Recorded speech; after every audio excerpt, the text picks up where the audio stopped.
दोस्तों, अगर आप इस वबा पर काबू पाना चाहते हैं, इससे बचना चाहते हैं, तो इसका बेहतरीन हल ये है कि अपने इम्यून सिस्टम को बूस्ट करें, उसको मजबूत बनाएं, ताकतवर बनाएं। अगर आपका इम्यून सिस्टम ताकतवर होगा तो वो इस बीमारी को मार भगाएगा। हमारा इम्यून सिस्टम हमारे जिस्म का दफाई निज़ाम है, मुदाफ़ती निज़ाम है, जो बीमारियों से लड़ने में हमारी मदद करता है। जब भी किसी बीमारी के जरासीम हमारे जिस्म में दाखिल होते हैं तो हमारा इम्यून सिस्टम एक्टिव हो जाता है और ये उन जरासीमों को ख़त्म करने के लिए एंटीबॉडीज़ बनाता है। एंटीबॉडीज़ बेसिकली हमारे जिस्म की आर्मी की तरह होती हैं, हमारी दफाई कुव्वत होती हैं जो जरासीमों को मार देती है। जितना ज़्यादा हमारा इम्यून सिस्टम मजबूत होगा, स्ट्रॉन्ग होगा, वो उतनी ही स्ट्रॉन्ग एंटीबॉडीज़ बनाएगा और जितनी स्ट्रॉन्ग एंटीबॉडीज़ होंगी उतने ही ज़्यादा चांसेस होंगे कि वो उन जरासीमों को मार दें। जैसा कि मैंने पिछली वीडियो में बताया था कि चीन ने किस तरह एंटीबॉडीज़ का, इम्यून सिस्टम का इस्तेमाल करके इस वबा पर काबू पाया है। अगर आपने मेरी पिछली वीडियो नहीं देखी तो ज़रूर देखें, लिंक मैंने वीडियो के आखिर पर और डिस्क्रिप्शन में दे दिया है। बहुत सारे दोस्तों ने कमेंट्स में ये पूछा था कि हम अपने इम्यून सिस्टम को कैसे मजबूत बना सकते हैं, कैसे स्ट्रॉन्ग बना सकते हैं। तो आज की वीडियो इसी के बारे में ही है। आजकल के हालात के पेश नज़र ये बड़ी ही अहम वीडियो है, इसलिए इस वीडियो को ज़रूर आखिर तक देखिएगा क्योंकि इसमें आप ही का फ़ायदा है। तो दोस्तों, सबसे पहली बात ये कि अगर आप अपने इम्यून सिस्टम को मजबूत करना चाहते हैं तो ज़्यादा से ज़्यादा फल और सब्जियों का इस्तेमाल करें। एक स्टडी के मुताबिक जो चीज़ें हम प्लांट से हासिल करते हैं उनके अंदर बीमारियों से लड़ने की ज़बरदस्त सलाहियत मौजूद होती है और वो हमारे इम्यून सिस्टम को बहुत ज़्यादा और बहुत जल्दी बूस्ट करती है। इसलिए कोशिश करें कि अपनी रोज़ाना की खुराक में फ्रूट्स ज़रूर शामिल करें, फ्रूट चाट बनाकर खाएं, सलाद का इस्तेमाल करें। इनसे आपका इम्यून सिस्टम बहुत बेहतर हो जाएगा। लहसुन, अदरक, बादाम, ऑरेंजेस, पालक, लीमू इम्यून सिस्टम को बूस्ट करने के लिए बहुत मुफीद है।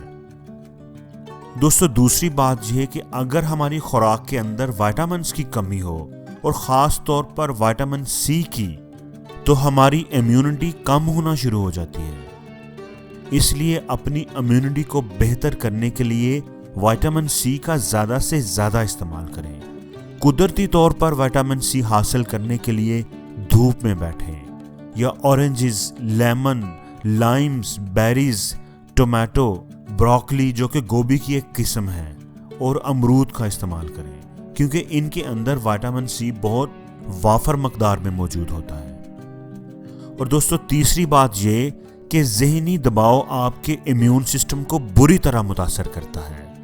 स्टडीज़ ने ये बात साबित कर दी है कि जो लोग हर वक्त चिड़चिड़े रहते हैं, परेशान रहते हैं, मनफी सोचें सोचते रहते हैं, उनके मुदाफ़ती निज़ाम बहुत कमज़ोर हो जाते हैं। इसलिए अपने आप को स्ट्रेस फ्री रखने की कोशिश करें। स्पेशली इन दिनों में कोशिश करें कि खुश रहें, वो काम करें जो आपको पसंद हैं, जो चीज़ें आपको परेशान करती हैं और जिनका हल भी आपको नज़र नहीं आता, उनके बारे में ज़्यादा ना सोचें। खुश रहें और दूसरों को भी खुश रखें। फैमिली के साथ बैठें, गपशप करें। ये चीज़ आपकी इम्यूनिटी को बढ़ाएगी।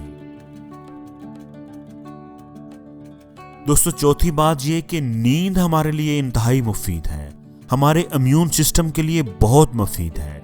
नींद के दौरान हमारी बॉडी रेस्ट करती है, इम्यून सिस्टम के जो सेल्स ख़राब हो चुके होते हैं उनको हील करती है, रीजनरेट करती है, नए सेल्स बनाती है।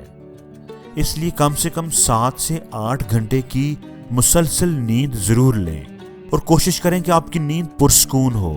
नींद के दौरान इलेक्ट्रॉनिक्स की चीज़ें जो शोर पैदा कर सकती हैं, आपकी नींद को डिस्टर्ब कर सकती हैं, उनको ऑफ कर दें। अगर आप कंफर्टेबल होकर सोएंगे तो आप अपने आप को ज़्यादा एक्टिव और फ्रेश महसूस करेंगे और आपकी इम्यूनिटी बहुत बेहतर हो जाएगी। और दोस्तों, 5वीं बात यह कि पानी ज़्यादा से ज़्यादा पिएं। ये बिल्कुल आम सी बात है और इसकी तरफ हम कोई ज़्यादा तवज्जो भी नहीं करते। ज़्यादा पानी पीना हमारे इम्यून सिस्टम को बहुत बेहतर बनाता है।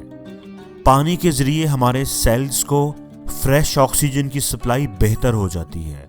बहुत सारे टॉक्सिन्स और जरासीम जो जिस्म के लिए नुकसानदेह होते हैं वो जिस्म से रिलीज हो जाते हैं। इसलिए इन दिनों में कोशिश करें कि ज़्यादा से ज़्यादा पानी पिएं।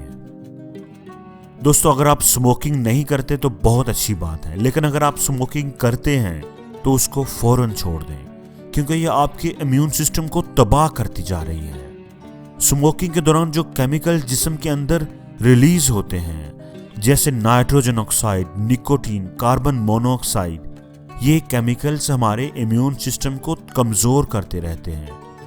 उनके सेल्स को काम करने से रोक देते हैं, उनको डैमेज कर देते हैं, जिसकी वजह से हमारी इम्यूनिटी यानी हमारी कुव्वत मुदाफ़त कम हो जाती है। इसलिए दोस्तों, अगर आप अपनी इम्यूनिटी को बेहतर बनाना चाहते हैं तो कोशिश करें कि स्मोकिंग से अपनी जान छुड़ा लें। दोस्तों, रेगुलर एक्सरसाइज हमारे इम्यून सिस्टम को बहुत सपोर्ट करती है, हमारी बीमारियों से लड़ने की सलाहियत को बहुत बेहतर बनाती है।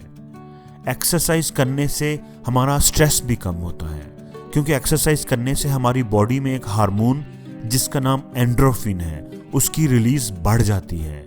इस हार्मोन को फील गुड हार्मोन कहते हैं। इससे हमारे मूड पर, हमारी तबीयत पर बहुत अच्छा असर पड़ता है। इसलिए अगर आप अपनी इम्यूनिटी को बेहतर बनाना चाहते हैं तो कम अज कम 25 से 30 मिनट रोजाना एक्सरसाइज करने के लिए जरूर वक्त निकालें। दोस्तों, आखिरी बात यह कि जिंदगी से बढ़कर कोई चीज प्यारी नहीं होती, और स्पेशली अपने चाहने वालों की जिंदगी, अपने घर वालों की जिंदगी, अपने प्यारों की जिंदगी से बढ़कर तो कुछ भी नहीं हमारे लिए होता। इसलिए कोशिश करें कि अपने आप को और अपने घर वालों को बचाएं और अपने घर पर ही रहें।